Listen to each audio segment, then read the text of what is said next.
Hey folks, and welcome to Typology, the show in which we explore the mystery of the human personality through the lens of the Enneagram. I'm Anthony Skinner, producer of the show. We've got a great episode for you with some great guests, authors, therapists, well-versed in the Enneagram, very familiar with addictions. It's going to be a really fascinating conversation. Before I toss it over to our host, Ian Cron, I would like to invite you to join the conversation via Twitter, Instagram, and Facebook. You can follow Ian at Ian Morgan Cron, and you can also follow us on at Typology Podcast, TYPOLOGY Podcast. Also, if you love the show, don't forget to go over to iTunes and give us a review. We really deeply appreciate that feedback, and it helps us spread the word about the show. And thank you all so much for your listenership. We do truly appreciate that as well. Hey, that's it for me, Anthony Skinner. And now, here is the host of our show, Ian Cron.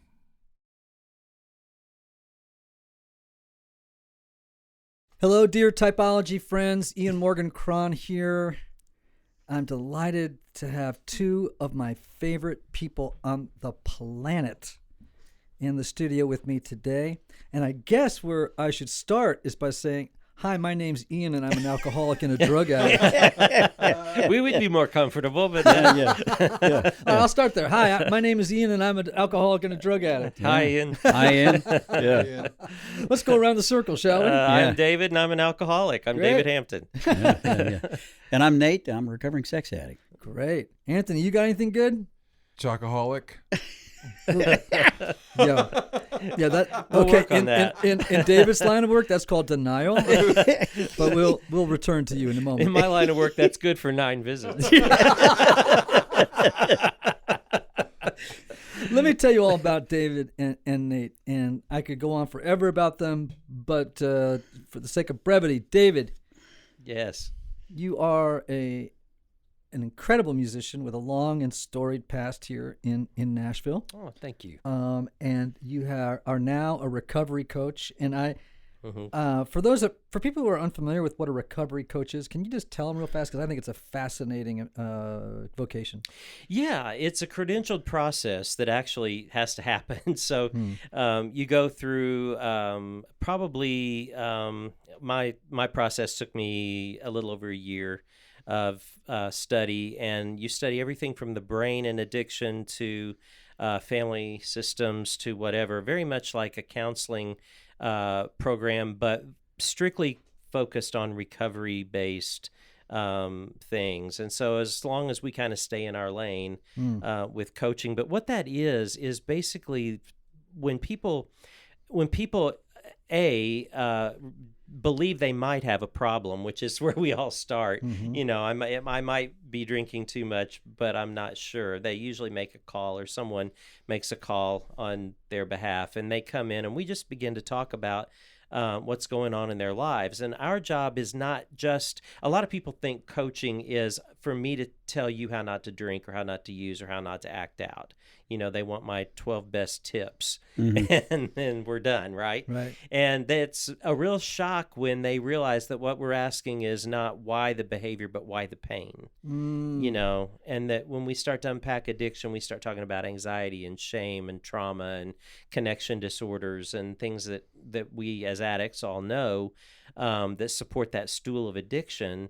And then we start unpacking those things, because what we want to know is why I am believing a false narrative. And I have to numb out in order to be okay, or to think I'm okay. Right. And so they come in and realize, and often I get people that I help direct to treatment because they do need inpatient, or I get people on their way out of inpatient, and I'm part of their continued care program. And I work with a lot of treatment centers and nonprofits and referred in those ways. And so that's kind of how we keep the doors open with that. Well, you have been a informal recovery coach to me in my journey of sobriety, for which I am very, very grateful. You also are an author, and your most recent book, which I loved, After the Miracle, Illusions Along the Path of Restoration, is fantastic. It's about, facing the illusions that we have to that we encounter after we become sober, right? Yeah. There are illusions that, like, we have to face. Yeah, I thought I was going to get sober and get a parade, and nobody seemed to really care about that. They were still pissed, and So cleaning up, right? Yeah. Yeah, right. Well, I'm so glad you're on today, because we're going to be talking about the Enneagram and addictions today, the Enneagram and recovery. And for those of you who think right now that this show is only for people in recovery from, behavioral or substance addictions, you are absolutely wrong. Because one of the things you're going to learn in this episode is that there is not one person on this planet who isn't an addict. Absolutely. Every single person, and for our purposes and our discussion, every type on the Enneagram is absolutely an addict. And we're going to explore that. Yeah. And how all of us can live Right.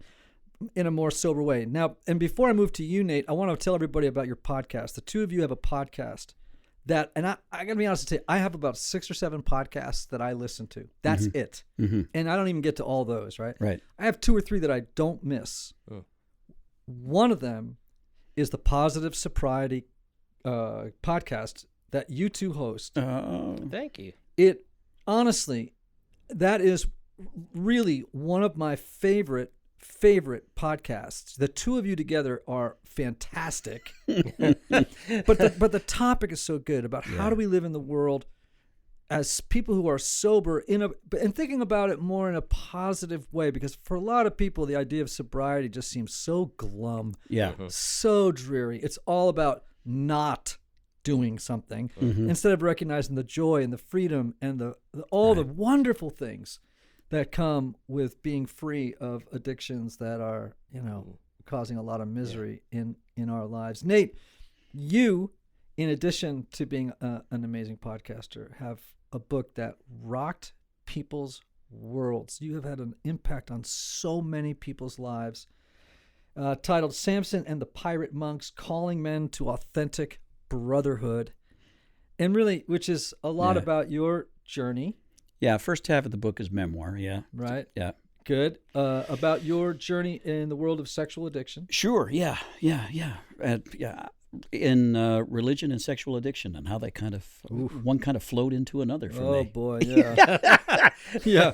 Boy, I'll tell you what, you can say religion and there's no telling what's going to come after the conjunction, you know what I'm saying? Right. I mean, that's really something, isn't it? So, the second half of the book is about? It's kind of field manual. It describes, with the help of some of my friends, the kind of fellowship that we established, this kind of safe place for you to bring your real self and say the real truth. Yeah. A company of guys walking together. Well, we described it in the second half of the book. I wrote it, but with the participation of other guys in the Samson Society, hoping that we could inspire others to start something like our society or something like it. And they have. There are, I meet so many people who are part of groups. Yeah, more than 400 groups have formed. So. Oh, yeah. Wow. Yeah. Man, talk about impact. Yeah. And that's just, jaw-dropping and wonderful. I just feel so good when I know people like you that you're in the world. Yeah. You know what I mean? Like, you are in the world, kicking back the darkness and helping people to live the lives that they were meant to live. It's just, it's fantastic. All right. I want to remind everybody, this is a show about the Enneagram, so we're going to do a lot of integrating what we know about addiction and the Enneagram for every single type. But I want to start with this. I want you to just give me a working definition of addiction. Well, that's a great big question. A working definition, though, clinically we can go into when the brain and the, hijacked limbic system believes that it can't function without being stimulated in a certain way or, whatever. But to me, it is a false belief that I am in control. Yeah. And I can apply that to anything. Interesting. Nate, what were you going to say? Well, I would say, for me, classic definition is if I continue to do something despite harmful consequences, and my every resolution to stop comes to nothing. Right. Well, these are two of the criteria from the Diagnostic and Statistical Manual, Right. Which mental health professionals use for diagnosing disorders. And so for a substance abuse disorder, we could say it's taking a substance in larger and larger amounts and for longer than you're meant to. Right. It's spending a lot of time using or recovering from using substance, right, and not being able to, right? It's spending a lot of time getting or using or getting over using a substance. It's having cravings and urgings to use. It's continuing to use, as you said, Nate, despite the consequences. Right. Right. And, the way the diagnostic manual handles this is it says, well, if you meet these 3 criteria, you have a mild substance abuse disorder. If you hit 6, you've got a moderate one. If you got 9, let's say, I can't remember the exact numbers are, you have a severe one. By the way, I have taken this any number of times, and I have consistently a 9. Yeah. I mean, seriously. As I look back on my own drug and alcohol use, I'm a 9. Yeah. For sure. Me too. I hit the 9. Yeah. You hit the 9. Are you a 9er? Oh, yeah. Yeah. And Ding, I hit the bell.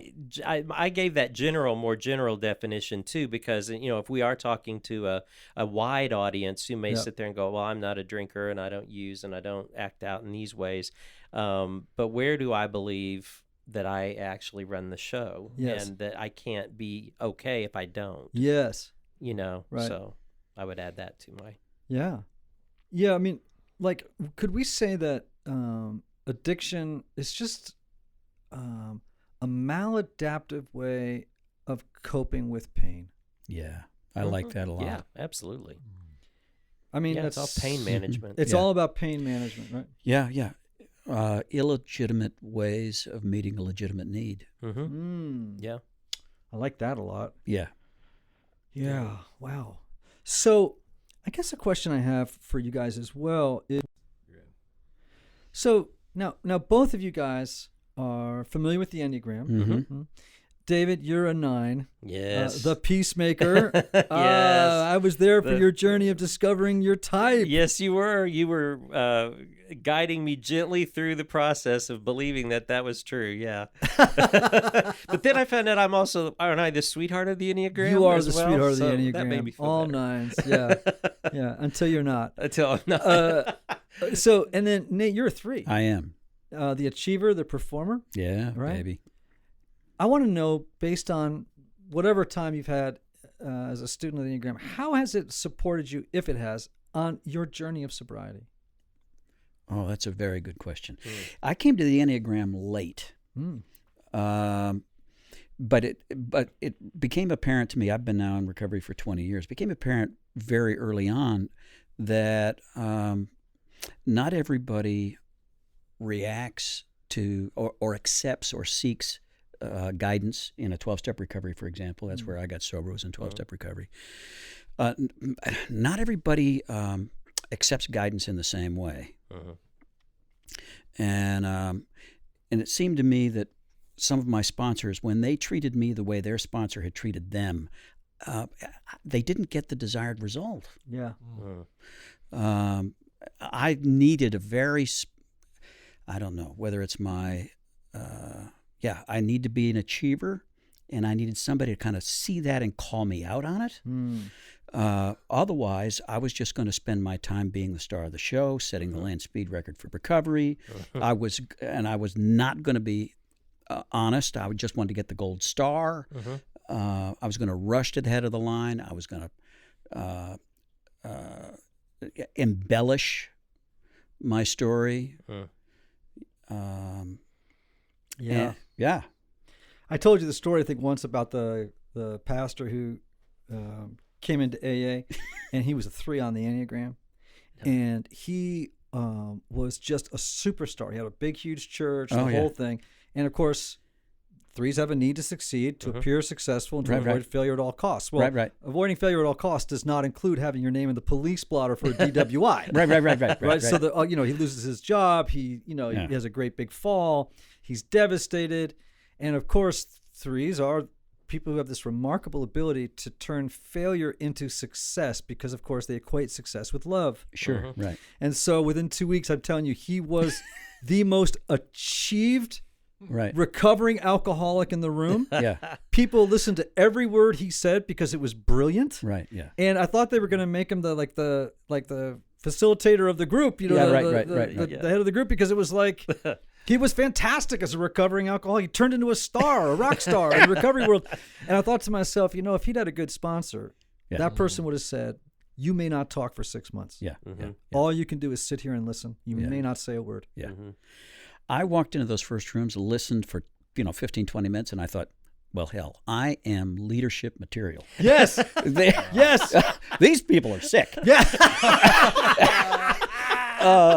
Totally. And not only that, but you were thinking, I bet you I could write a book about this subject and monetize a whole new ministry. Sorry, Nate. I didn't mean to put it that way. Yeah. But it took me 3 years to get sober, and it took finally getting the right sponsor. Right. And I had somebody tell me, you have to get a son of a bitch for a sponsor. Yeah. And before that, someone who's going to see your bullshit. Right. Absolutely. Before that, I had people I could spin. Yeah. Right. Well, Yeah. because you guys, threes, when they're not very self-aware, are just masters of, they're like running for mayor. Sure, that's right. Yeah. Shaking hands. I'm always in campaign slapping mode. backs. You kidding? You bet. No, that's funny, though. I don't experience you that way. Yeah, yeah. But because you've grown so much. That's the fruit of recovery right there. Yeah. All right, we're going to come back to that. So, David, how about you? Like, how has the Enneagram supported your journey of sobriety and recovery? Well, as a 9, Yes.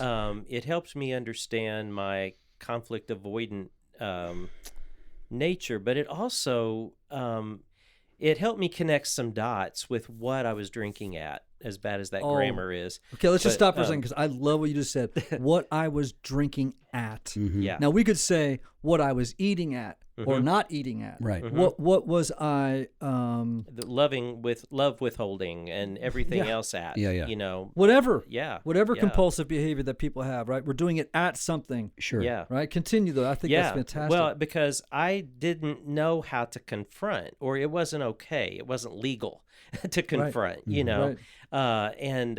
So I had that going for me. And then the other part of me, I had also a real asshole sponsor, but he was the best thing that ever happened to me. Mm-hmm. And he was in political image management. And so which was just fascinating, and it didn't take him long to figure out that I actually didn't intend to do anything I agreed to, because I was so good at agreeing, and he'd say, okay, I want you to read this, I want you to call me, I want you this, and this is how this works, and that was great on paper.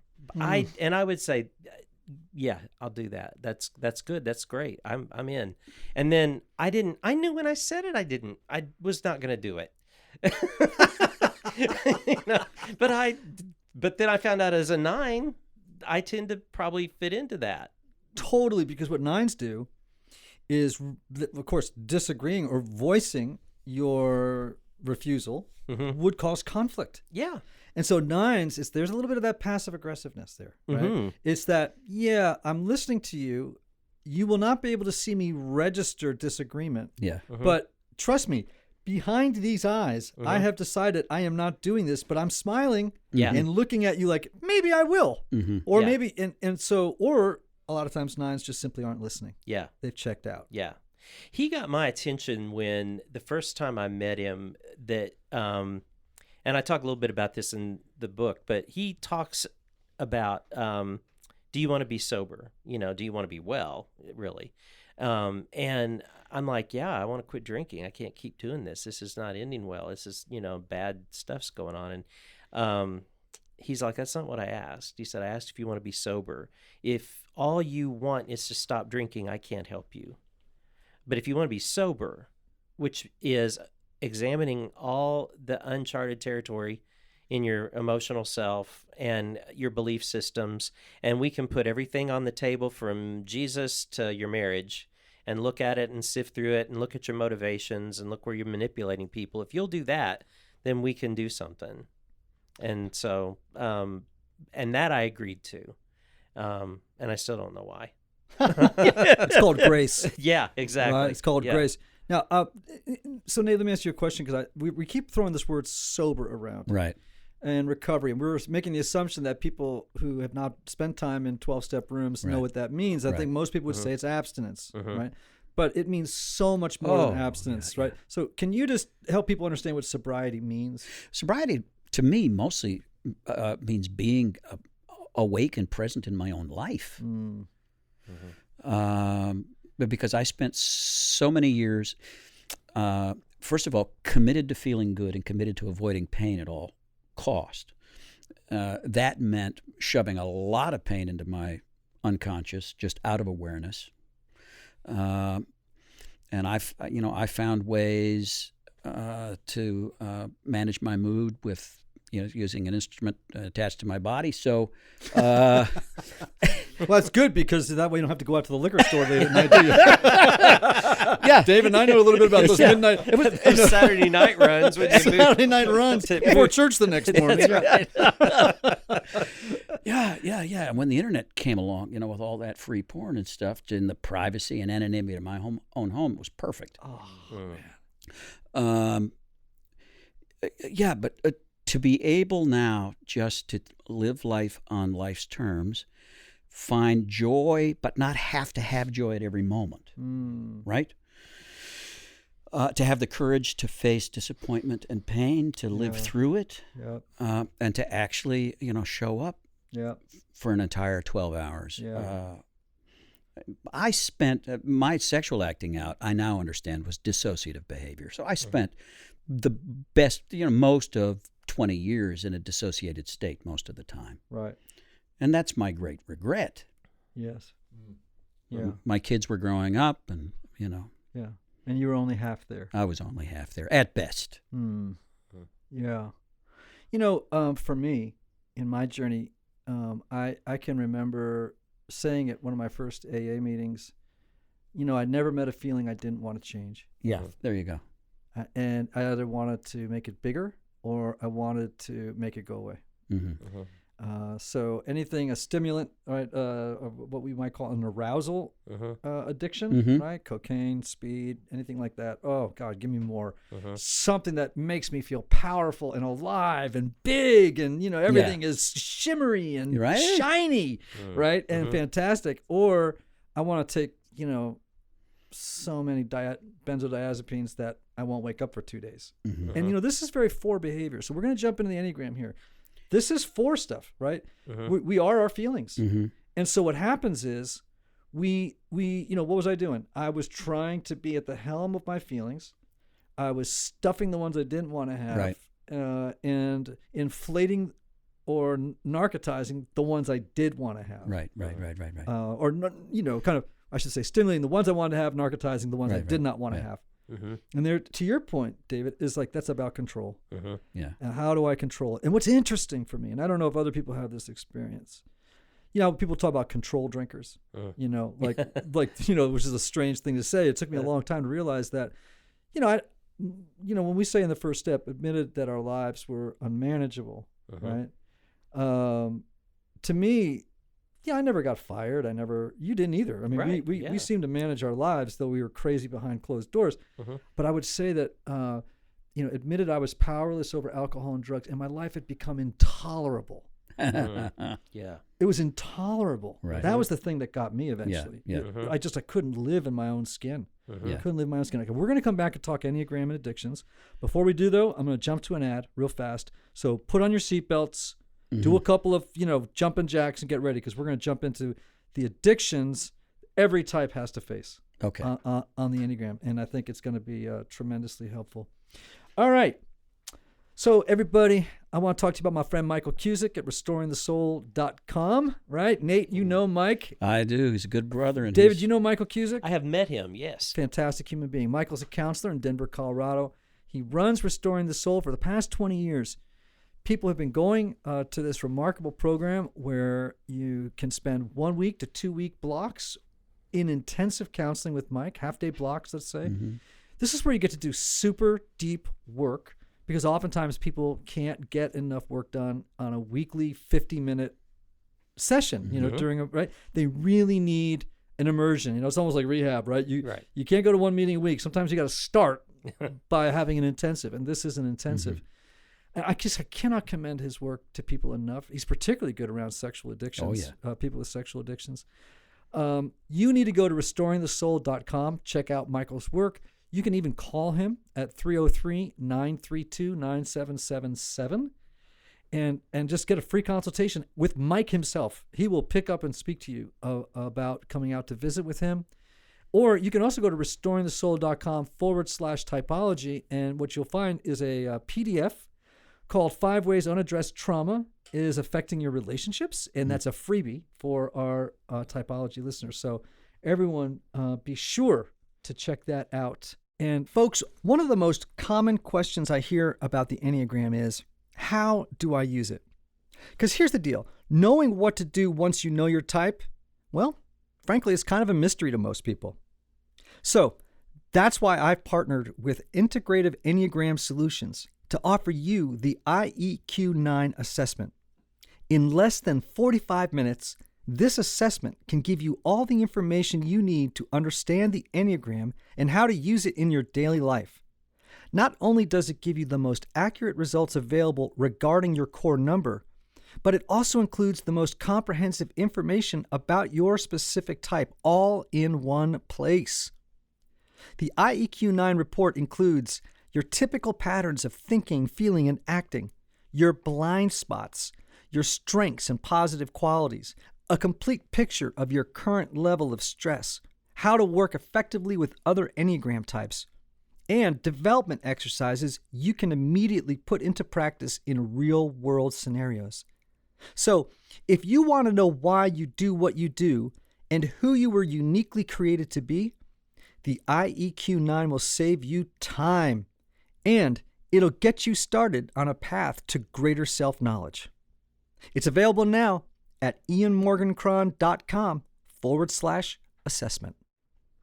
Okay, guys, let's talk about Enneagram types and addictions. I got to tell you, we get a lot of feedback on the Positive Sobriety podcast. Okay. And there's no mystery that the number one downloaded episode and the one I hear the most about is yours. No, really? Yeah, for sure. Yeah.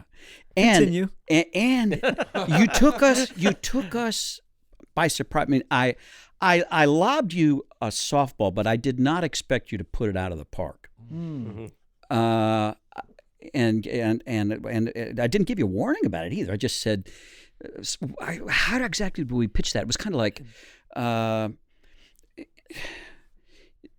since there are different personality types, people need different kind of help and guidance in recovery. Yes. Right.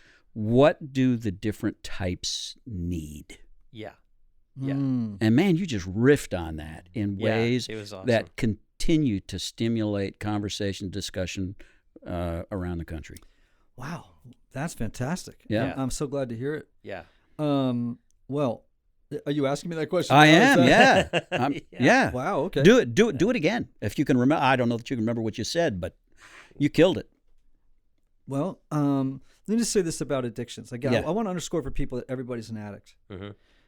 It's the human condition. Right. Mm-hmm.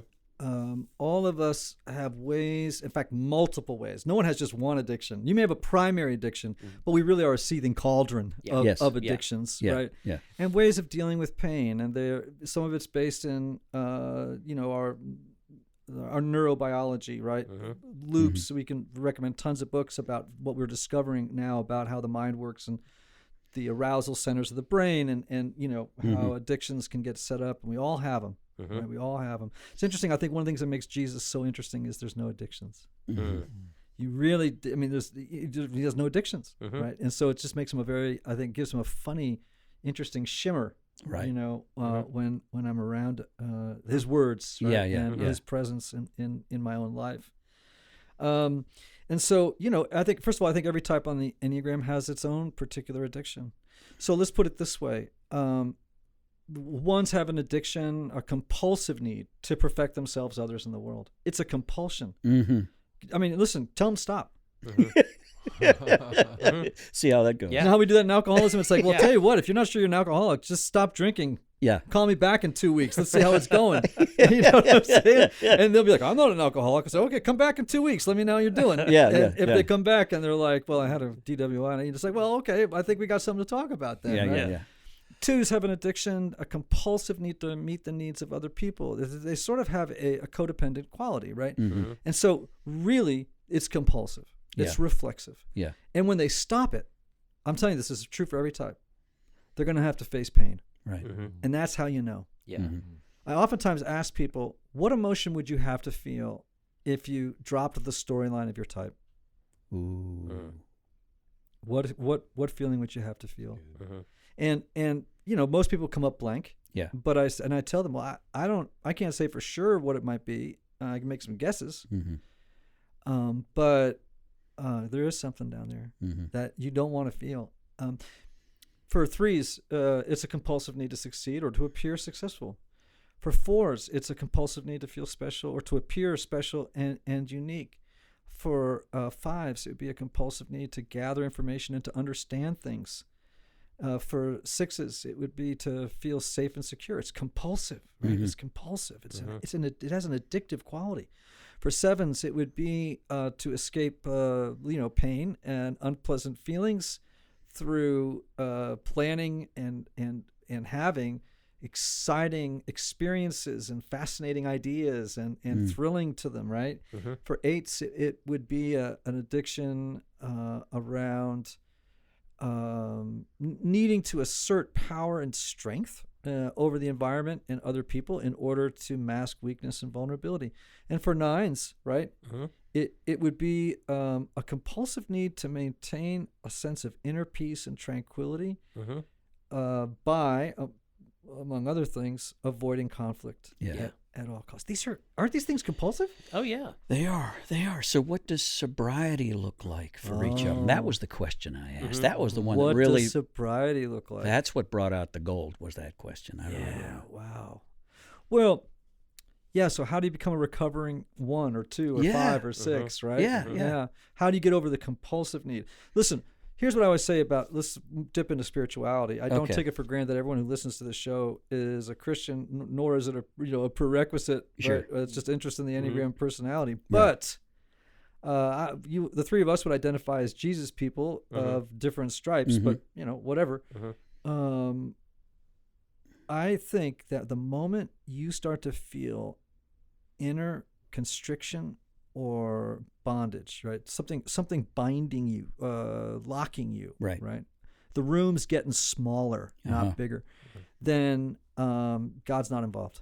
Mm. There's something busted, right? Mhm. Right. Because everything about Christian spirituality is liberation. From the Exodus on, baby, it starts there. It's all about the walk to freedom, And so how does each type find freedom from these compulsions and these addictions, right? Because that's what they are. Yeah. And how do we not resign ourselves to a life that's like, well, I'm always going to have a need to meet the needs of others. I'm always, you know what I'm saying? Yeah. It's like, that's not the point of the Enneagram. The Enneagram is here to show you what these unconscious addictions and compulsions are, so you can start to unwind Yes. the influence and power they have over your life. In other words, to move into recovery, Yeah. Right. from the worst side of your type. So, well, okay, let's talk about it. I think with ones, right, what needs to happen is to let go their grip on their resentment. So I could actually say that all the passions of each type are addictions too. Okay. So for ones, it would be resentment or anger. Mm-hmm. For twos, right, it would be pride. Mm. For threes, it would be deceit. For fours, it would be envy. For fives, it would be avarice. Greed is another word we might use for that. Sixes, it would be fear. Maybe better said is anxiety. Sevens, it'd be gluttony. Wow. For eights, it would be lust, and in the sense of a lust for intensity, right? Not necessarily in the sexual sense of the word. And for nines, right, sloth, right? Yeah. So the movement towards sobriety for a 1 would be from serenity to peace. Wow. So I'm always telling ones, you need to memorize the Serenity Prayer. Yeah. And you need to say it all the time. God, grant me the serenity to accept the things I cannot perfect. The courage to change the things I cannot perfect them, just change them. Yeah. And the wisdom to know the difference. Wow. Right? Yeah. So twos, I think the journey is from pride to humility. Mm. And so for twos, it would be, I can't meet the needs. I don't have the resources, the time, the energy, or the money to meet everybody's needs. Right. I just don't have it. That's a proud spirit that believes it does. And the humility to say, I got needs too. Yeah. And I've got to take care of those and allow other people to help take care of my needs. Yeah. Right. So for them, sobriety means, well, what are my needs and how do I get in touch with them? Yeah. How do I learn to give expression to them without fear that I'll be humiliated or devalued because I do have needs? Yeah. Right. So for the 3, it's how do I move from deceit to honesty? Or another way I like to put that is authentic selfhood. Yes. So the journey to sobriety then is how do I let go of this mask, this persona, this compulsion, this addiction to success? And the way that deceit continues to fuel that, how do I move into a space of sobriety, which is about honesty? Yeah. Right. For 4s, it would be how do I move from envy of other people's happiness and comfort in the world over toward equanimity. Yeah. Right. To be emotionally balanced regardless of what life throws my way and not get, so addicted to my suffering and my feelings. Because 4s are addicted to their suffering, man. So for 5s, I'll go a little quicker. For 5s, it would be how do I move from the compulsion and the addiction to, by this behavior of avarice, retaining and holding on to what little resources I have to engage with the world, to generosity. Sure. So generosity is sobriety for a 5. If anxiety and fear is your compulsion as a 6, then sobriety would be faith, not courage, but faith. Yeah. Because those are 2 different critters. Right? Yeah. Faith's okay with uncertainty. Courage doesn't address that. Yeah. So for 7s, it'd be the move from my addiction to gluttony to my sobriety, really of we actually say sobriety, right? To move from gluttony to sobriety, not in the sense of abstinence, but the ability to have singular focus and to finish what's right in front of you and to live in a space where this monkey mind isn't running the show and you're running and living in the future, but to actually be present in the moment and not be afraid to suffer. Wow. Yeah. So for 8s, to move from lust to moderation. Yeah. And I actually would say to innocence. So I think sobriety for an 8 is the ability to live with an open heart without cynicism. Wow. Yeah. And that's innocence. Open-heartedness without cynicism. Right? And finally for 9s, to move from sloth to diligence. To stand your ground, reclaim your personal authority, spiritual authority, your moral authority, personal authority. Yeah. And to individuate and to become your own person, find your own voice and let it out. Yeah. So do you see how those are journeys of recovery? Yeah. Yeah. That's your next book. It's the one after my next book, right? That's what I was gonna say. But isn't that fantastic as a way of thinking about these Enneagram types and addictions? And so helpful, really. So helpful. Yeah. Well, I mean, I hope so, right? Yeah. Because what we want to do is get these unconscious motivations, which you were talking about, David. Like, do we want to get them into conscious awareness so that they're no longer running the show? Right. Yeah. I was talking to somebody this week and I came out with this word, unresolved preoccupations. Ooh. And I don't know where that really came from. I'm sure I didn't think of it. I probably read it someplace. But we have all these unresolved preoccupations that when I'm engaged in whatever my thing is, that I don't have to address. I don't have to own. I don't have to think about. Right. You know, and most of the time I don't even know what they are. Yes. Because they're kind of unresolved preoccupations. Right. They're just under the surface. They're there. They're driving. They're part of that narrative. But I've just heard it so much, or it's so subconscious and rote now that it's just part of the script. Yeah, and the Enneagram reveals what those preoccupations are. Mm-hmm. You know, in fact, Enneagram teachers actually use the word preoccupation. Sometimes they'll talk about habits of attention. Where does your attention go? And everybody's attention fixates on something. Some like Helen Palmer would talk about fixations. Well, you have a fixation on avoiding conflict and on this, all the features of a 9, and you have fixations around a 3, and I have fixations around a 4. Of course, what that does is it actually limits experience and closes the aperture, so we actually miss so many things in the environment because our attention is only riveted on one thing. Yeah. Yeah. You know? And so it's a good thing to know what your fixation is, because that way you can realize, oh my gosh, as long as my attention is completely focused on this, what am I missing? Well, just a ton. Yeah, right. Yeah. Just a ton. Yeah. The other thing I wanted to say about the Enneagram and recovery is I want to speak to sponsors. Now, for those of you who don't know, every person in a 12-step group is encouraged to get a sponsor. This is someone who's usually been in the program 6 months or more. Isn't it 6 months or is it a year? Yeah, it's about 6 months. 6 months that will take you under their wing and help you in your early days of getting sober. I have thought to myself repeatedly, I wish there was a course out there for sponsors to take so they could see when their sponsee was on their way to a relapse. Yeah. What do you think, David? Do you think that's what do you think? I think it'd be hugely helpful, because if you know the types that you're working with, you can begin to see them circling back to these old traits, tendencies. I mean, I see it myself. I see it in other people that I work with, and they're I think it'd be tremendously helpful, because we've all got, when we see us going back to that old way of thinking, you can start to set your watch.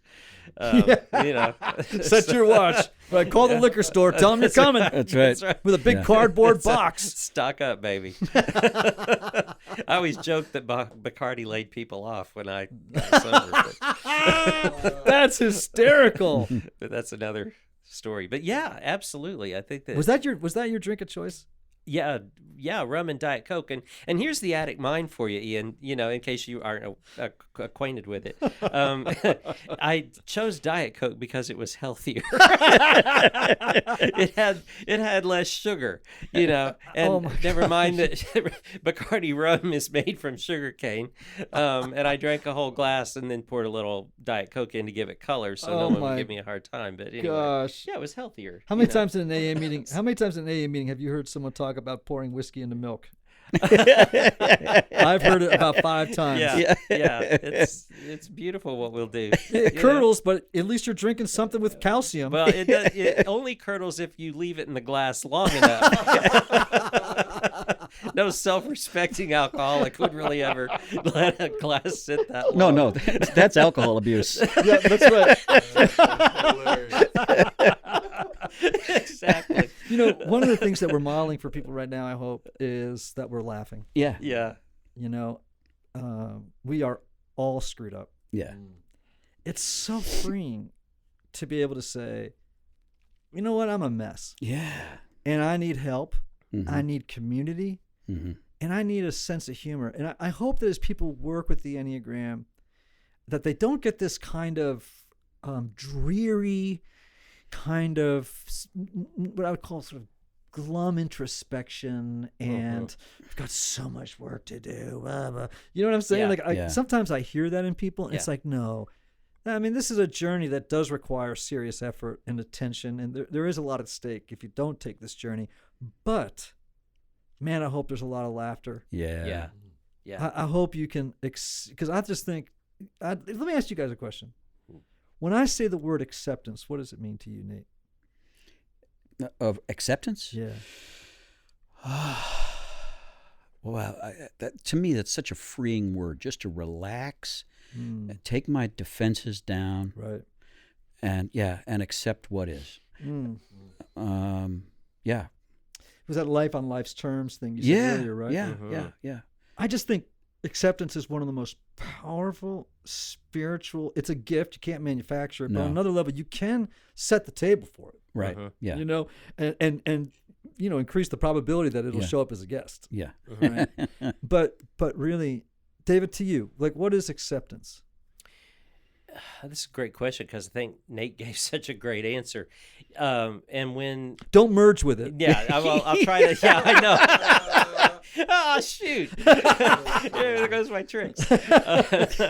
Honestly, it's people not pelting me with why when I share something with them or should.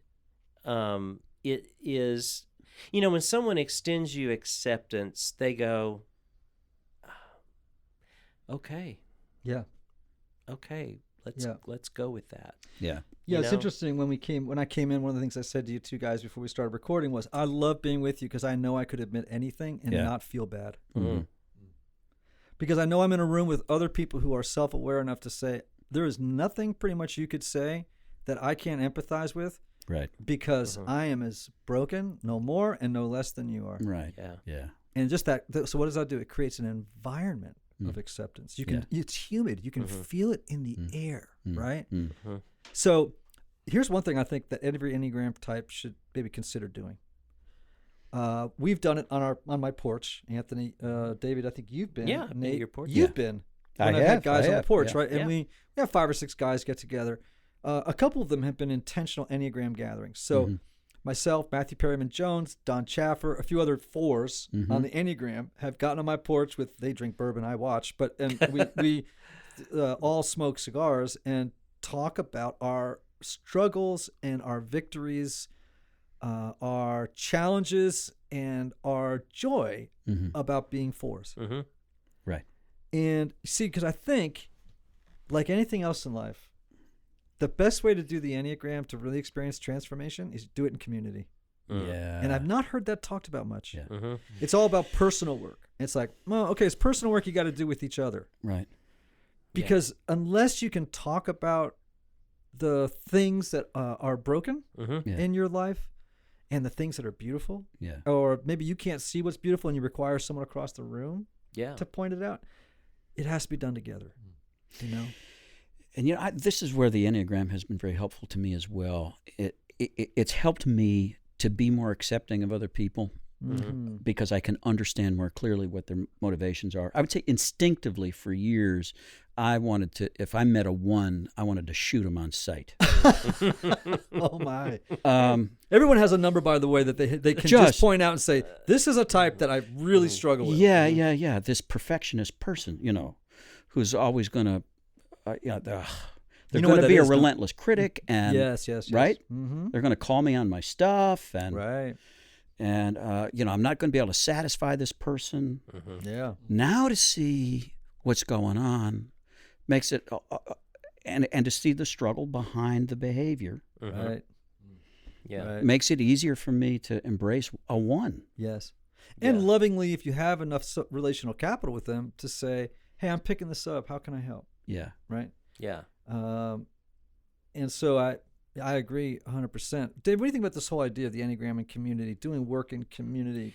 Well, in my world, we call it the Neurology of Joy.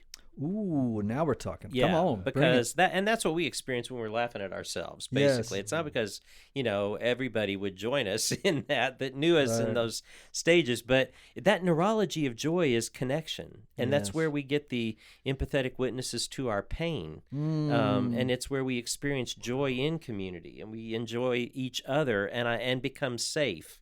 And realize that other people are safe. We experience acceptance, like you talked about, Yes. and we don't have to hear so many whys and what were you Yes. thinkings, and because people in those circles know what I was thinking because they used to think that too. I went to AA, Nate, and this is a little tidbit people may not know. Nate is the first person I told about my drinking. No, I did not know that. And he took me to my first AA meeting. Wow. He didn't say they meet at noon down across the street. He said, let's go. And because he said, have you ever been to an AA meeting? And I always tell this. I said, why would I do that, Nate? I'm not an alcoholic. I just drink like one. I don't need AA. And so I thought, and so we went in, and I thought we had gone to the Sunday night church people of recovery. Yeah. These were the morose people that were so serious that they, and it was not that. I heard joy and laughter and people sharing the most honest stuff about themselves that I'd ever heard, and so I didn't quit drinking that day, but I went back, and Nate took me again, because he knew as a 9, I think, if he just told me, I would agree to go, and I wouldn't. Right. And he also knew that you would not initiate the call. And I would not initiate it, yes. So I basically, had to be, encouraged and escorted, and I would go out of compliance because at least I could do that. But yeah, it's connection. It's the neurology of joy. It's, being in the place where there's enough Me Too going on, that you can let your guard down. Man, I love that. Anne Lamott, right? She talks about, the power of being in a room where you share your brokenness and someone looks back at you and says, me too. Yeah. Oh, Yeah.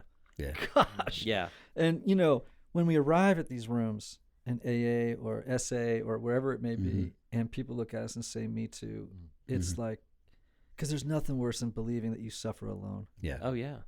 That and I think I've said this on the show before, but it's worth repeating. I just think one of the worst things we can say to somebody is, when someone says I'm hurting, say, well, I don't know what it's like to hurt. I don't want to presume that, I understand. It's like, no, don't tell me that. Yeah. I want you to tell me you know exactly how I feel. Yeah. Because people always say, I'm not saying I know how you feel. It's like, no. I need you to tell me that within a 5-mile radius of where I'm standing, there are hundreds of people who are precisely feeling what I'm feeling at this moment. Yeah. Yeah. Because if I don't have a witness to my pain, then it's trauma. Ooh. All right. Come on. If I'm alone in my pain, I don't have an empathetic witness, then it's trauma. Yes. So trauma is built on a sense of powerlessness, feeling like you have no one to defend you, that you're that you're defenseless, powerless, and what's the other one again? There's a do you remember? Defenseless, powerless. Without a voice. Yeah, without a voice. Yeah. Yeah, and because I use the word trapped, something like trapped, right? Yeah, there's no way out. I'll use the word trauma with people, and they think, well, I haven't. That's a dramatic word. I haven't run through a minefield in Kuwait. I'm not experiencing trauma. Right. And I'm like, no, you're alone in your pain. That's yes. traumatic. So let's build some empathy and empathetic witnesses and community and connection. What trauma in your early childhood do you think, beyond disposition and temperament, right, which you're born with? So there's a 9 sort of a thing. Like my daughter came out a 9, I swear. She just slept serenely forever, right? Yeah. She's just so chill. But she, I think she had traumatic experiences early on, like all of us do in different types, that sort of reinforced that 9 survival strategy and personality style. Can you think back to a trauma that led to your maybe adopting that 9 personality style? Ooh. Oh, man. This is good. I'm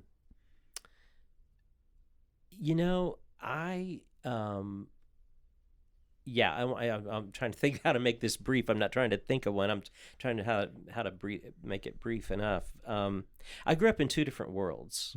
I grew up in a working class neighborhood when I was really young, and I had a gift of music, and my parents were told that they could take me to a local university for a preparatory school of music program. I'd have 2 piano lessons a week and a theory class a week, and I did that from the time I was in the 4th grade till I graduated high school and went to college. And in that world, I had the same college professor for a piano teacher all those years. And she took me to the symphony. She took me to art things. She took me to theater, culture, and exposed me to the world of music that was much bigger than the one I lived in. But in the world I lived in, not so much my family, but the culture that I lived in, it was a more conservative religious system, and it was a neighborhood that did not celebrate the arts so much, and I got this shit kicked out of me as a kid just because I was different and because I had an ability. So I used to have to decide if I was going to perform like music for people with the front door open and let the neighborhood kids hear me practice and risk that, or hide it.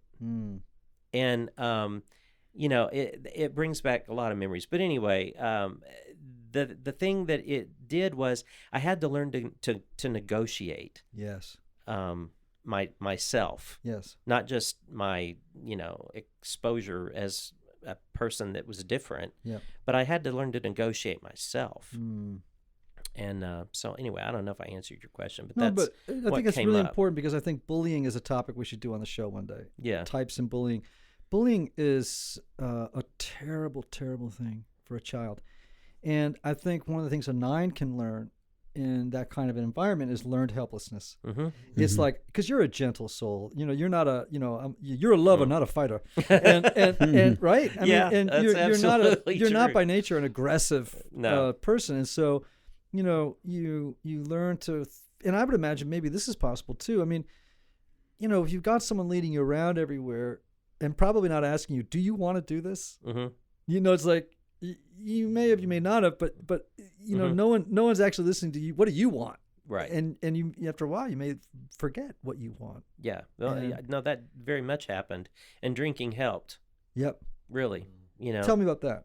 Well, because I reconciled myself early on. I took my first drink at 13 and realized that was how God meant for me to feel the rest of my life. I didn't understand at all what the big hullabaloo was about alcohol. This was amazing. So I learned to make peace with the fact that I might not have a voice if I could drink at it. Can you repeat that again? I made peace with the fact that I may not have a voice if I could drink at it. So God and I made a pact early. I pressed pause early. Okay, now you just said two amazing things. God and I made a pact, and what you're describing there is the unspoken contract. Right. Mm-hmm. We make a contract with God unconsciously. I swear we do. Yeah. And I think every type makes a different contract. Yeah. I will meet other people's needs for you, and in return for love. Yeah. Right. I will succeed. Yeah. If the return is love. Yeah. Yeah. Right. And in the process, what does a 2 settle for? They want love. They settle for appreciation. Mm-hmm. The 3 wants love, and they settle for admiration. Wow. Right. Yeah. A 1, wants perfection. Right. And they don't settle for anything less. But oh, 1s, I'm sorry, but everyone's got to laugh at We love themselves. the ones. Yeah, I mean, I could have said that about 4s or 5s. I mean, we all have what we settle for. Yeah. Yeah. We all want love, but we settle for something else. Yeah. We want chicken salad, but we settle for chicken shit, really. Oh, Yeah. wow. By the way, we're all using spicy language today because this is a meeting of sorts. And in AA meetings or SA meetings or any recovery meetings, That's right. unless Yeah. they say otherwise, spicy language is welcome. Yeah. Yeah. And so we're kind of letting it all hang out today. So for those of you who are appalled, stick with us, because by the end of it, you'll probably be using the same language we are. Everyone will go to the bottom with whoever they're with. So, It's amazing. In recovery, I saw this trend that as my behavior got better, my language got worse. that's remarkably true. Yeah. Well, what are you going to say, David? Yeah, well, I was going to say, I described AA once. It's like church, only they cuss. Right. So, Sometimes, I mean, I have to say, especially in my early days, I'd have said that AA was better. Yeah. Oh, yeah. Oh, yeah. Golly, You yeah. know, I kind of, yeah. No pretense. Yeah. There was just no pretense. And it anyway, look, I'm a priest. I love the church. And but like Augustine said, she's a whore, but she's my mother. You're right. Yeah. Mm-hmm. I struggle and love at the same time with church. But let me just make a statement and see what you guys think. All right. Every type on the Enneagram is merely a response to trauma. Let me just say that again. Yeah. Type is a response to trauma.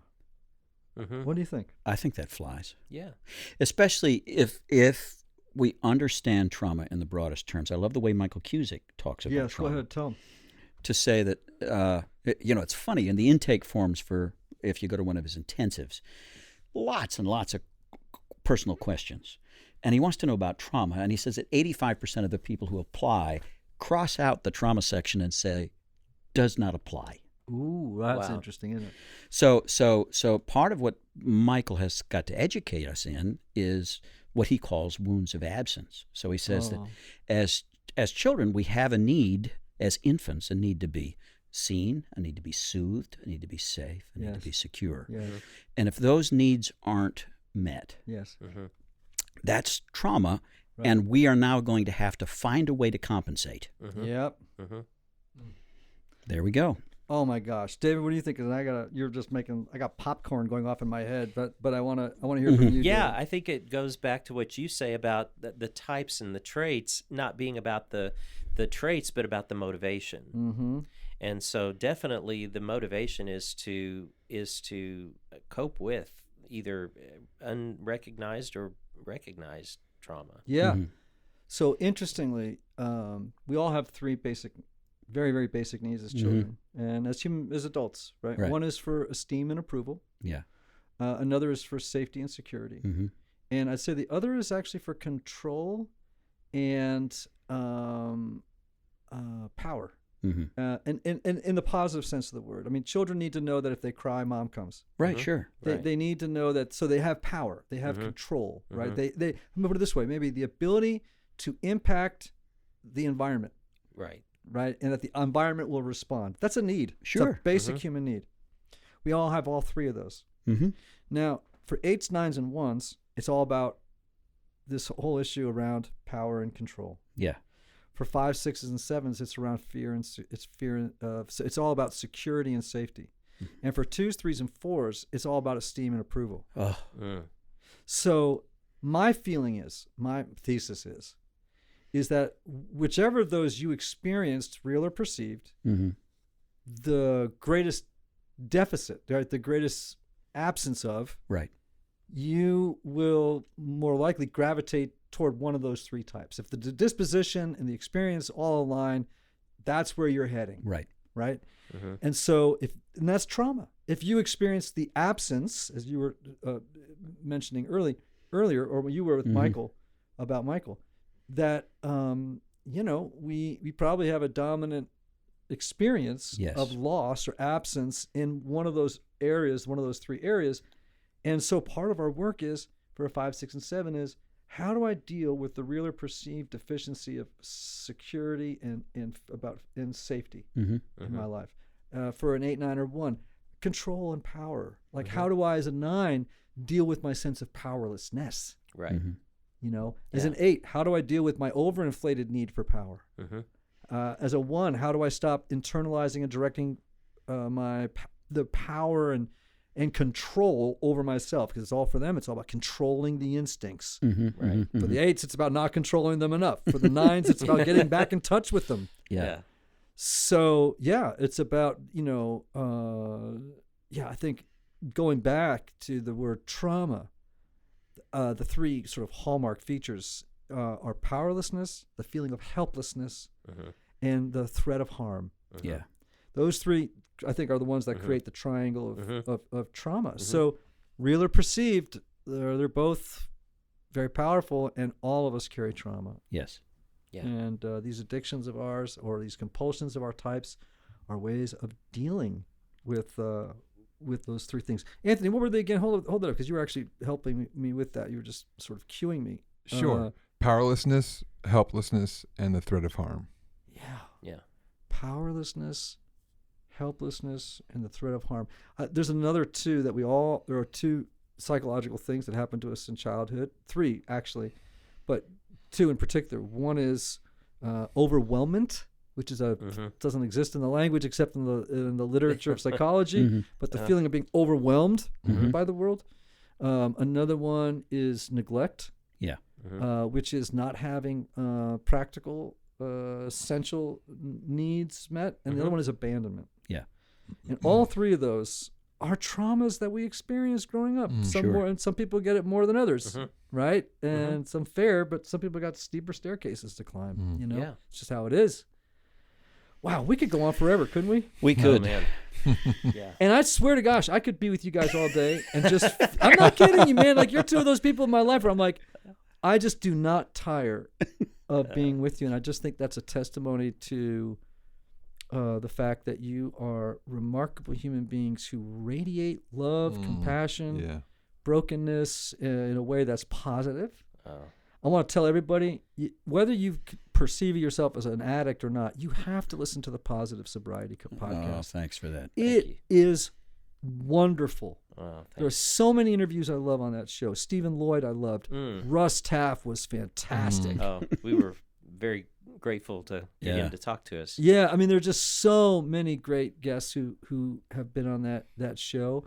I want to encourage everybody here, and you guys will know this. I want you to Russell Brand's book Recovery. Oh, buddy. I have. Have you? Yes. Did you listen to it or read it? I listened to it. Awesome to listen to. With him narrating, yes. I talked Amazing. to 3 different guys on the phone today from different parts of the country. All 3 referenced Russell Brand. You told me about it. Right. I read it. I talked about it on the Positive Sobriety podcast. Yeah, and then It is. I was not a Russell Brand fan before I read it. Yeah. Right. I was like, meh. Got to You know have what a I'm high saying? tolerance for the F word. Yeah, high tolerance. Yeah. Yeah. If you've already been offended during this show, may not be the book for you. this is not the book for you. Okay. But I will say that when I read it, I fell in love with him. Yeah. And actually, I didn't read it, and I always tell people you ought to listen to it because the delivery is amazing. Oh, Yes, Yeah. that is. Have you listened to it, Anthony? No, but I listened to his podcast. Well, you have. I like him. Yeah, So. but you've got to listen to the book. Okay, I will. Because his premise is everybody's an addict. Wait a minute. Is this because I said that thing about Chocoholics? Well, I see what you're doing. Yeah. He has another one called Revolution, which is not about recovery. Make sure you get the right one. Get the recovery title. yes, make sure you get that. Also, make sure that you get Samson and the Pirate Monks, Calling Men to Authentic Brotherhood by my friend Nate Larkin. Make sure that you get After the Miracle, Illusions Along the Path of Restoration or to Restoration by my friend David Hampton. 2 amazing human beings. What's your, do you have a website, Nate? What's your... They can get me at samsonsociety.com. samsonsociety.com. And David? DavidBHampton.com. Okay. And I'm working on a new website right now that will be up soon. And you're a 9. When's it going to be up, David? Well, here's the progress now. I had the pictures done for the website yesterday. Nice. Yes, and I've commissioned the web person to do it. So now most of it's out of my hands, so it'll actually happen. Oh, man. Wow. Well, I'm so glad that things are moving along. And I hate to do this because I know your dance card is full at the moment, but how do people get a hold of you if they're looking for a recovery coach here in the Nashville area? I can sure give you my cell. It's 615-642-7054.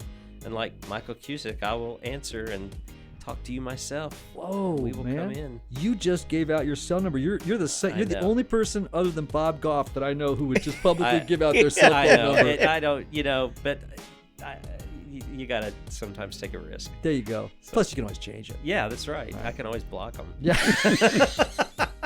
which would be a very 9 thing to do. You don't want to, it's like, you're not going to pick up the phone and go, screw you, stop calling me. Did I say that I don't have any intention of actually answering The voicemail of this is full. highly confidential.